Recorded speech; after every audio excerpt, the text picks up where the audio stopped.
cinemas and watching the film, if you happen to catch the film next door. I'm here to answer any questions you might have, or bore you with any stories of Ricky Bustin, punk rock bands in the 80s, if you wanted. And Jim can... Actually, it's Jim's birthday tomorrow, so we should all say happy birthday to Jim.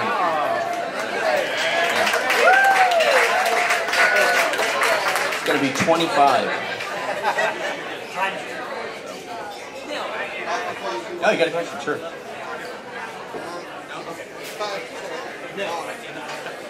Why didn't you focus, and sorry to make you complain, why didn't you do a lot more focus on Inner Ear Studios and the impact that they had on Discord and the entire thing?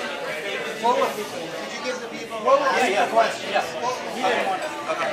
So the question was, why didn't we focus more on Inner Ear Studios, which was obviously a very important studio, recording studio in DC, continues to be. Yeah, I mean, it's a really good question. We had Don Zientaro, who's the owner of Inner Ear and the engineer of pretty much every, iconic record from that time. He was involved in some way, but yeah, I would have liked. In fact, I think we started doing some of that, but it's just too much to cover. Yeah, it's just 100 minutes, and you have. You could make a whole documentary. Yeah, that's a whole other film. I think Chris Gallo has a question. Who on the stage tonight played guitar on the first Clutch single? Either of you? Could have been me. Yeah, it was you. Rock star. And also, I noticed there was some No Trend music that made it in there. Does any footage exist of No Trend? Would you have worked them in if there was anything? Absolutely would have worked No Trend. The question was... Because along with Void, that was the frightened Maryland band, was Void and No Trend. Yeah, and No Trend, they were from your town, Adelphi. They were from Albany. No, I'm sorry, Albany, not Adelphi. Well, the singer, they rehearsed in Albany. That's right, yeah. No, I love that band. There's no footage that... I mean, we spent 4 years on this thing. Yeah, and we had photos, but no... Yeah, Jim shot them back then, but... Yeah, I was also going to ask, did either of you get to see them back in the day? Yeah, I saw them at... it was Wilson Center. I saw them at Lansford, and one other place, maybe like Space 2 Arcade, one of those weird places. But yeah, again, you could almost make a film. I mean, I wanted them in the film because they were outsiders in so many ways. I mean, I think that was something that they were comfortable with. But yeah, Jeff, we just weren't able to make it happen. Also, was anyone else from Void besides Bubba current in music or anything? Did anyone get in contact with anyone else, or are those guys just not around anymore? Well, Chris Stover was at the San Francisco screening, but I don't know if he's doing anything musically. And then John, the singer, I know he's not doing anything musically, but he's still in DC. But Chris, the bass player, was out in San Francisco. I remember I photographed Jeff one time, and he was like, "I want to look like Orson Welles and Citizen Kane." And he put a big cigar in his mouth. I was like, "All right, that's cool." He gave a few pounds.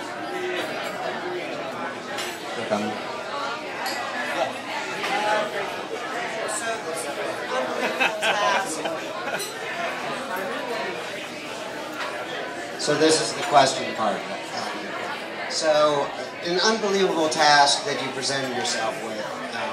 I was wondering how much the actual end product was a result of how much footage you have, how hard that process was, like how to vet all that stuff, and is there any footage you wish you had, or any input you wish you would have had that you think would have made it a different film or a different idea, or like, I'm just very interested in the process of how much material you had and how that drove the project.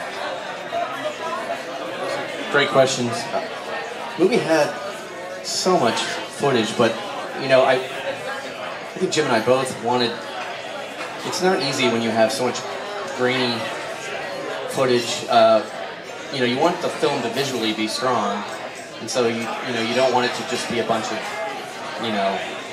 beta cam type. Which is a lot of just what there was back then. You know, I mean, the 80s, it got so much better in the 90s. If you see any, docs about indie rock in the 90s, there's like all kinds of even, decent handy-cam video, but it was really, and then later, Yeah, I mean, I wish this was about, something that had happened last decade. We'd have it amazing. But I think we felt like, I mean, people always give us a compliment and say, like, oh, where'd you get all that great footage and stuff, but we were digging constantly until, like, the final days, and we felt like, I mean, I think we felt like we always wanted more, and... Because you experienced so much. Yeah. Absolutely. Yeah. Right. No, it was, I mean... We ended up getting a lot of good stuff in there. Some of that will be on the DVD extras. So. Oh. Sure. Yeah. So the DVD. So we're working on the DVD. That'll be out, I think, August, and there'll be a ton of extras that we're working on right now. I don't know what all of them are going to be, but there's going to be a ton of them. I mean, we had so much excess stuff. And then working on a book, coffee table book about the film as well. It's going to be just tons of black and white, some of which you saw in the film, but in coffee table format. So. Yeah, sure. Oh yeah. What photos or video footage did you get a hold of that is your favorite in the film, and who do you think is a more influential band, Minor Threat or Fugazi? Put you on the spot. I'm going to take the fifth on that last question.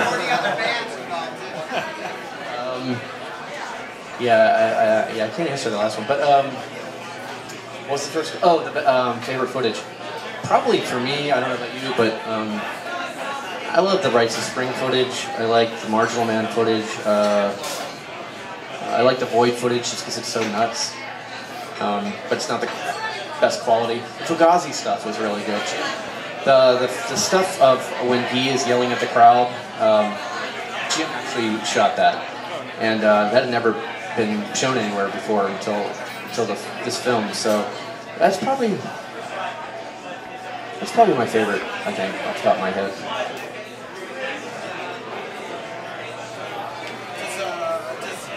Does Guy refuse to be interviewed, or do you have any story about trying to get him to speak for the movie or anything like that?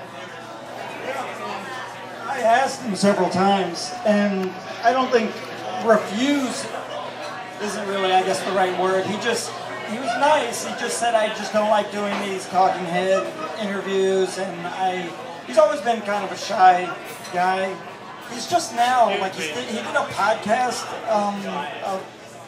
like a year ago where he talked a lot about stuff he's never talked about before, so he's doing a little bit now, but he just, I even offered him, we'll just record your voice if you don't want to be on camera, we'll just show pictures while you talk, but he just wasn't down with it. Yeah, Chris. I just wanted to say my favorite graphic was the punk rocker making his way. The map. Georgetown without getting his ass kicked. I love that part too. Thank you. Thanks. Is that you? That was, yeah, I did. Yeah. Can you say anything more about Beefeater and Thomas? Sure. His transformation and yeah. I saw an interview that he had up on YouTube at some point. Right. Yeah. Yeah. Tomas was a singer in Beefeater. He's in the film, but he's changed his name, and he really was a pretty inspirational figure for a lot of people. Very amazing musician, but also someone that took his politics and activism very seriously. And I was lucky. We were lucky to get him in the film because I wasn't sure how eager he was going to be to talk about it, but he was actually very open and very, right? I mean, yeah, I mean, he lives at Discord House, you know, still. So we interviewed Ian one day, and then we went down and interviewed him, and he was very cool about participating. And, you know, I think he wanted to talk about some of the things that he's into now, his religious.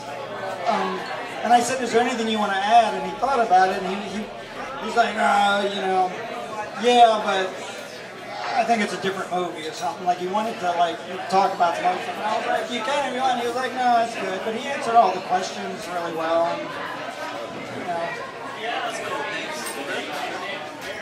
Anything else? So I think I saw somewhere that the Lake Braddock stuff was DC Library Archives. There's a lot of, so that's all publicly available and streaming and all that? Yeah, that was Sohrab Habibian.